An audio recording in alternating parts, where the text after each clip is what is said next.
used to do that too. So thank you for your commitment to our great nation and to a more just and free society. Your leadership and generosity were critically important this year. And even though the outcome is not what we had hoped, it does not mean we give up hope for the future. We must keep fighting. We must keep fighting together to build a better America for all of us. I'm incredibly proud of what the Biden-Harris administration accomplished over the past 4 years. When Joe and Kamala were elected, the first thing that I did was gladly step away from my career as a lawyer to help support them. And so it's been the honor of a lifetime to serve as our nation's first ever second gentleman. Now, as the first ever second gentleman, I struggled at first to figure out, well, what was it I should do? And where would my voice be most useful? And it was my wife, Kamala Harris, who urged and inspired me to use this platform to work on causes that I believed in. And I took her advice, and I set out on a journey to fight for gender equity and to fight against anti-Semitism and hate. And President Biden always had my back as well, and he encouraged me to travel abroad, learn more about my ancestry, and work with leaders across the globe to combat hate. And our great First Lady, Jill Biden, my friend, was always there as an ally and a supporter. I always knew I could count on her to uplift my work. And one of my proudest achievements in this role was the creation of the first ever national strategy to counter anti-Semitism, and then seeing it through to its implementation. Your support was critical to me being able to do this impactful work and get out on the campaign trail and to fight for a better and more decent America. And that's what we did.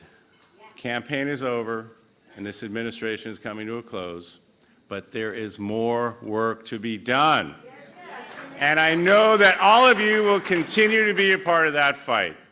And now I have the privilege and honor to introduce my very good friend. She is a trailblazer in her own right and encouraged me to chart my own path as second gentleman.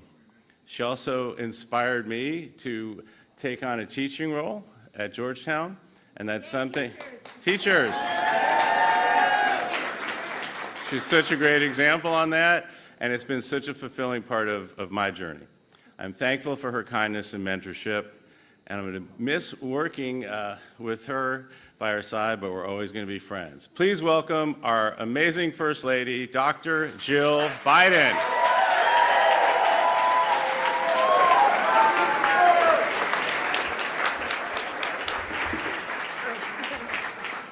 Doug, thank you. You know, Joe and I are so grateful to work alongside you as part of the team, and I really admire you, Doug, for how you stood up for what you believed in, and you went all around the country, and you just grew into the role.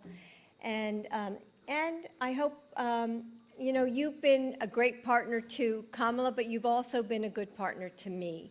And I really appreciate that. And we have a really good time cycling together, so I'm going to miss that. So years ago, after, not long after Joe and I got married, he had to work late in the Senate, and he wouldn't make it home to Delaware in time for a political event that evening. So Joe asked me if I would give the political speech in his place. So as a teacher, I spoke in front of my classroom every single day. But this was different. Whoops. And politics has always been Joe's arena, not mine. And at that time, you know, I felt sick with nerves. And at the microphone, I remember staring at the pages in my speech as my hands shook. And when I got home, I told Joe, that's the last speech I'm ever going to give. And tonight, as I stand before you, honest to God, 50 years later, having given countless speeches for Joe and the Democrats. So we do a lot for the people we love. Right, Doug?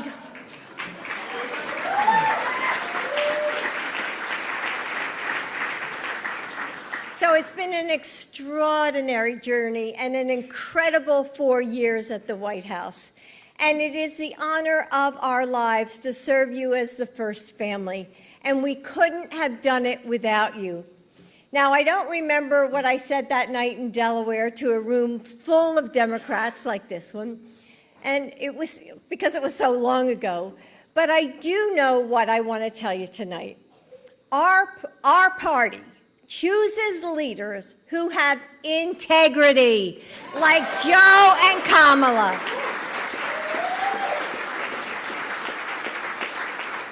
People who lead with compassion and decency. People who fight so that everyone in our country gets a fair shot. We can't waver on fundamental values that set our party apart. Let's always remember who we are, what we want in our leaders, and who we fight for.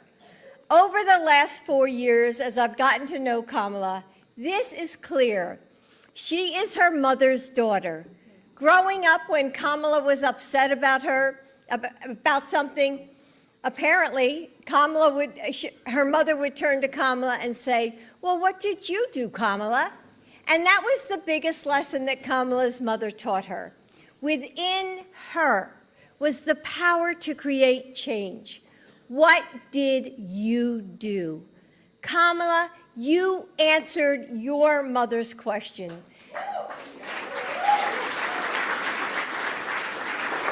Becoming the first woman ever to serve as vice president.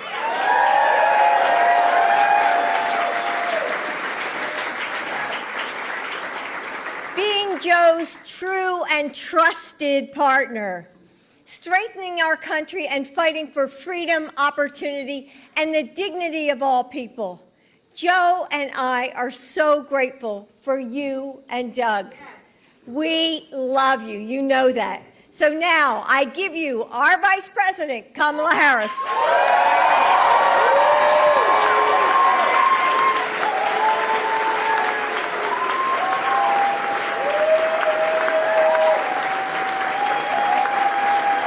Good evening, everyone. Good evening. Good evening. Good evening. Happy holidays. And thank you all for what you are, what you have done, what you will do. Dr. Jill Biden, let me just say, it has been an extraordinary 4 years, as you have said. And the work that we have done together, the four of us, I wish some of you were privy to seeing just, before we come on stage, when we're hanging out in the back, or just those long nights when we're talking about what we want to get done, the challenges we face, but our commitment to seeing it through. And I'll say about Jill Biden something that probably most of you know. She's a tough cookie who cares so deeply. Jill is tough. She has a tough exterior. She has one of the biggest hearts of anybody I know. She cares about the people. The way she talks, for example, about her students, the way she talks about people who are often overlooked, are just not thought of in any way that they should be, that's who Jill is. And so, Jill, it's been an extraordinary experience to work with you, and our friendship is lifelong, as you know, and I love you. Thank you. Thank you. And can we hear it again for the first, second gentleman of the United States?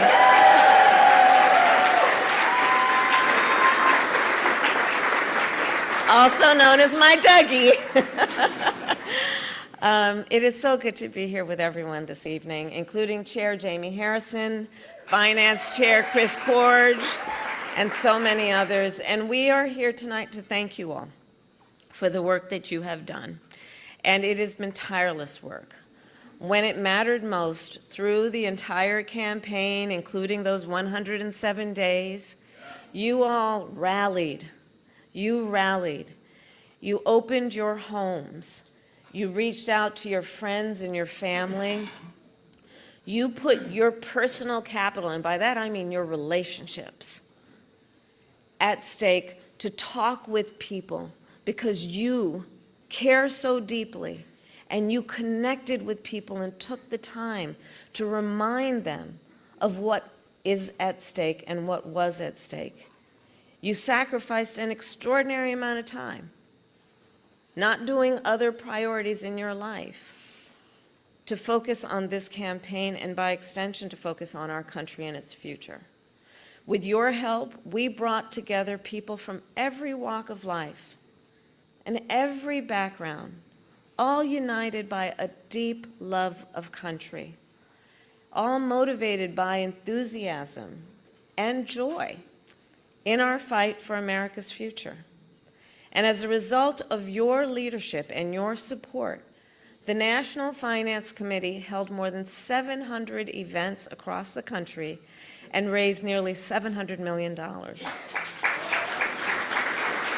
An historic achievement, which without a doubt made our campaign stronger.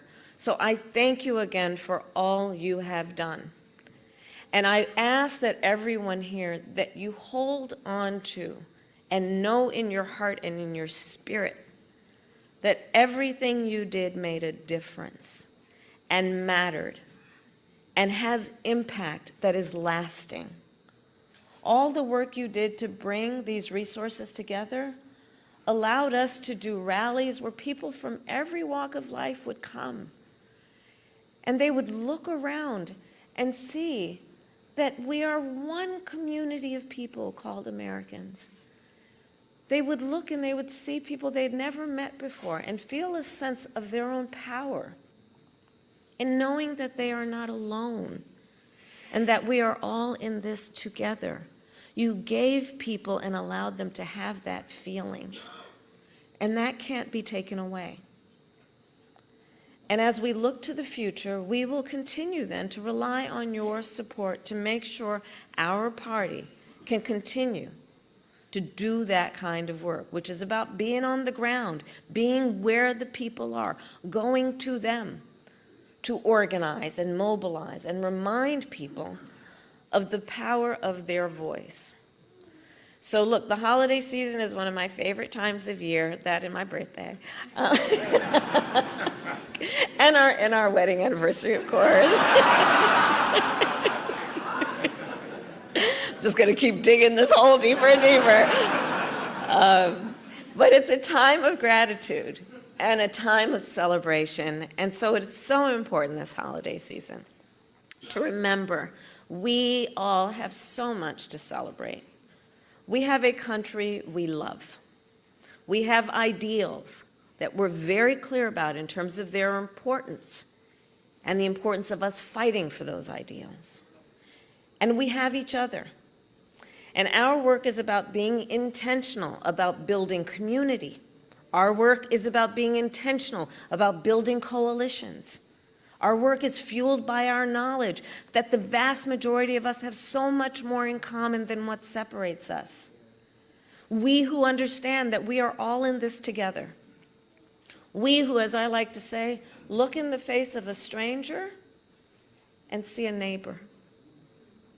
That's how we do our work. And we who know that the true measure of the strength of a leader is not based on who you beat down, it's based on who you lift up. And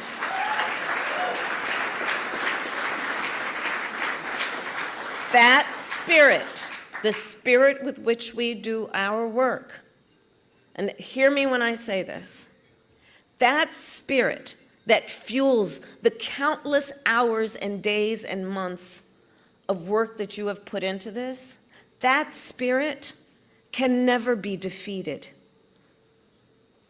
Our spirit is not defeated. We are not defeated. Let's be clear about that. We are strong. We are clear about why we are in this. And because you're here right now, I say, again, thank you, because not only are you clear about all of that, you're willing to put in the hard work. And that work must continue. We cannot let any circumstance or situation or individual ever take away our power to know why we do what we do and our ability to then get that work done. and especially because we know what we stand for, and that's why we know what to fight for. We here believe in the promise of America. We believe in the promise of freedom, of justice, of opportunity and dignity, not just for some, but for all. We know that fighting for the promise of America takes hard work. Now, you all can help me finish this. Many of you have heard me say it. But we like hard work. Hard work is good work. Hard work is joyful work. And in the new year, we will continue our work with hope, with determination, and with joy. So I'll close by saying this holiday season, like any time of the year, let us really be conscious of all the blessings we have. Let us celebrate the blessings we have. Let us celebrate in advance the blessings we have yet to create.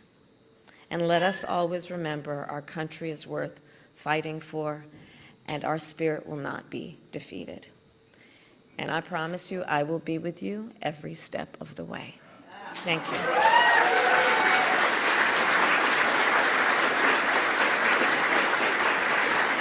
And with that, it is my great honor to introduce an incredible leader who I have had the great blessing and honor and joy of working with for the last 4 years. Spending time with this leader, be it in the Oval Office, the Situation Room, or just sitting around talking about, hey, I think we can get this Inflation Reduction Act done. I think that actually people want a CHIPS and Science Act and we can get it done. I think that even though there have been, about 150 years since there's been a real upgrade on America's infrastructure, I think we can get it done. Think we can get done bipartisan work around smart gun safety laws. And I'm going to tell you something about Joe Biden. He is relentless. He never gives up. He cares so deeply about the American people.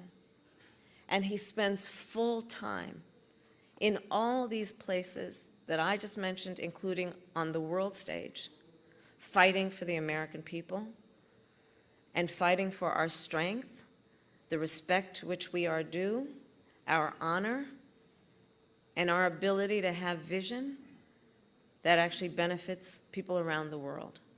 And most importantly, he is a dear friend to Doug and me and our family. I bring you our President, Joe Biden.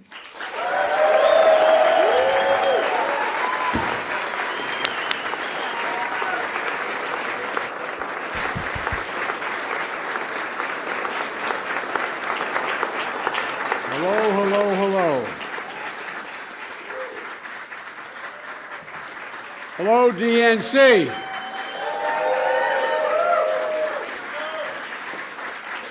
I want to thank Jamie Harrison for his leadership as chairman. There was a congressman down there in his state that called me one day and said, Joe, you're going to have to decide on a chairman. Let me tell you who it is. I said, sure, whatever you say. Anyway, it turned out that, Jamie, you've done a hell of a job. And, the fact is that when we started off, as you heard me say many times, I didn't plan on running again. And because things had changed in my life. And but I got a call from Chris Gorge and others saying, we ought to do this. There's a lot at stake. I spent you heard me say, I know I only look like I'm 40, but I've been around a long time. And there's one advantage of having been the oldest president in American history. I've gotten to know virtually every world leader in the last 50 years. I know them pretty well.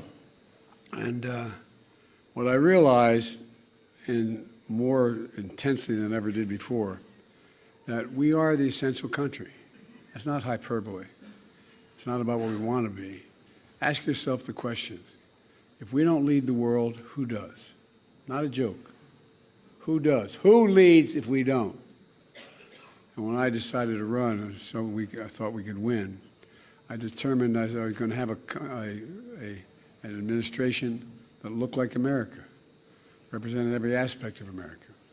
And we kept that commitment. I don't think anybody's going to be able to turn that around. And thanks to all of you for your support to the DNC. Jill and I, Kamala and Doug, could never have gotten to the White House without you, and that's not, again, not hyperbole. We never could have gotten as much done as we did without you. You not only contribute to campaigns, but you did something, I think, even more important. You're willing to lend your names, your reputation, your character to the effort.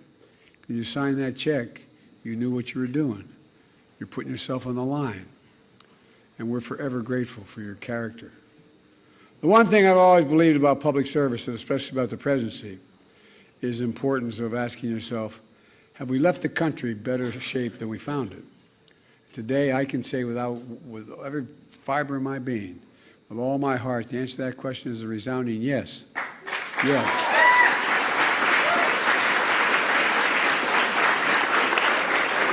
Because of all of you assembled here, we can be proud we're leaving America in a better place today than when we came here 4 years ago. This country was living through the worst pandemic the country had seen in 100 years. Our economy was in a tailspin. Millions of people were out of work. Businesses were being shuttered. Schools were closed. And there was no plan for going forward. Just 2 weeks before being sworn in, we had just witnessed something we thought would never happen in America. A violent insurrection encouraged by the man sitting in the White House on January 6th. And so much more. We've come a long way since then. We passed historic legislation. Laws that are literally building the strongest economy in the world.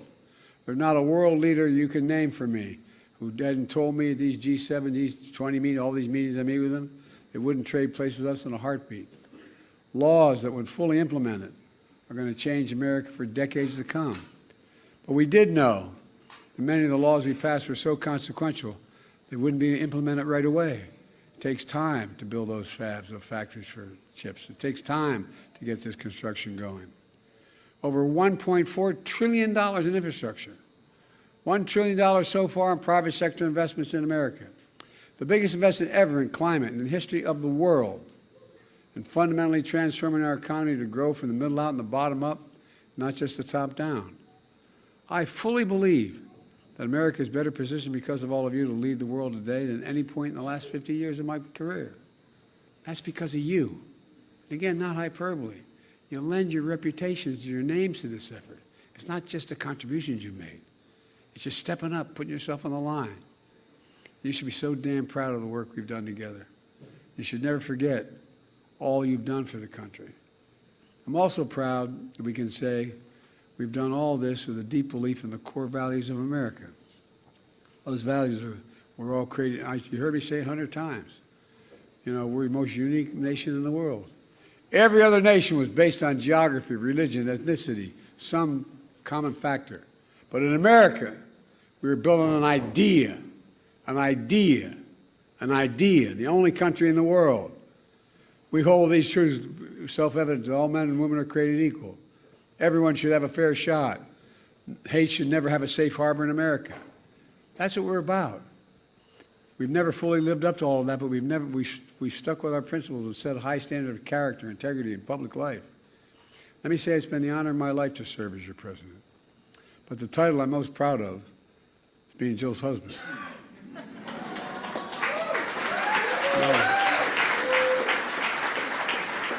You know, it's well known by now, I had to ask her 5 times. Thank God she said yes the 5th time. But I think she's been one of our greatest first ladies, and I mean that sincerely.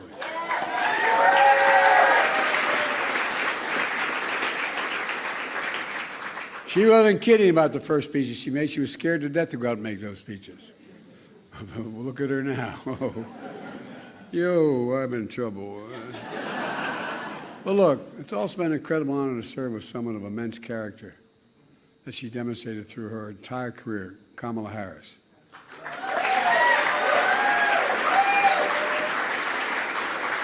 I knew what I was doing to ask her to be my vice president. I knew her. I knew of her. I knew about her. I knew her record. I trusted her. She always served this country with purpose and integrity, and she always will. And you're not going anywhere, kid, because we're not going to let you go. Not going anywhere. You know, just as our great second gentleman, I love that, second gentleman. This guy's one of the best lawyers in America. This guy gave up this guy's an incredible guy. And one thing we have in common, I used to practice law for about 10 days, but I used to practice law. But the thing Doug and I have in common, we both married way above our station. Thank you, Doug and Kamala, not only for your service, but Jill and I are grateful to call you dear friends. Look, let me close with this. While our time in office is coming to an end, the America of our dreams is calling us to stay engaged. We're not, Jill and I don't think Kamala and Doug are going anywhere. We look to the future. It's more important than ever to keep organizing, to keep talking to folks. We all get knocked down.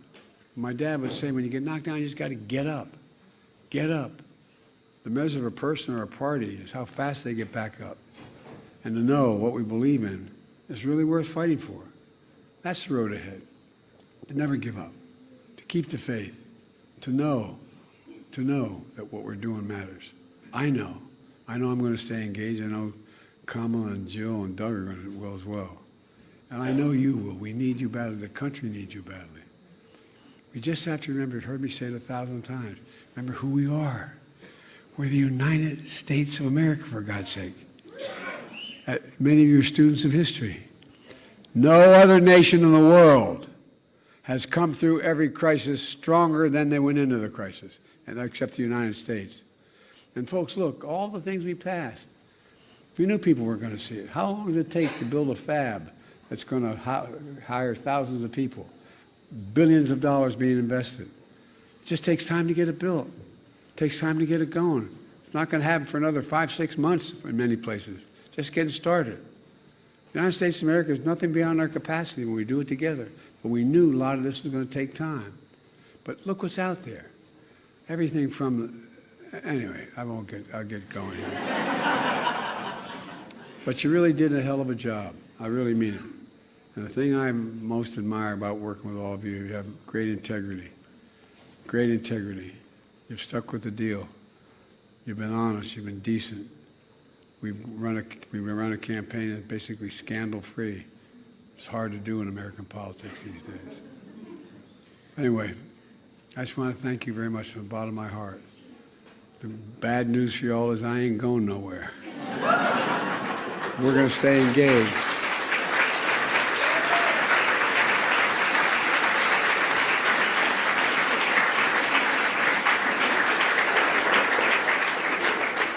And having been listed the poorest man in Congress for 36 years, I may be able to actually contribute now. But all kidding aside, thank you very, very much. You're a group of the most decent people. God bless you all. Thank you, thank you, thank you.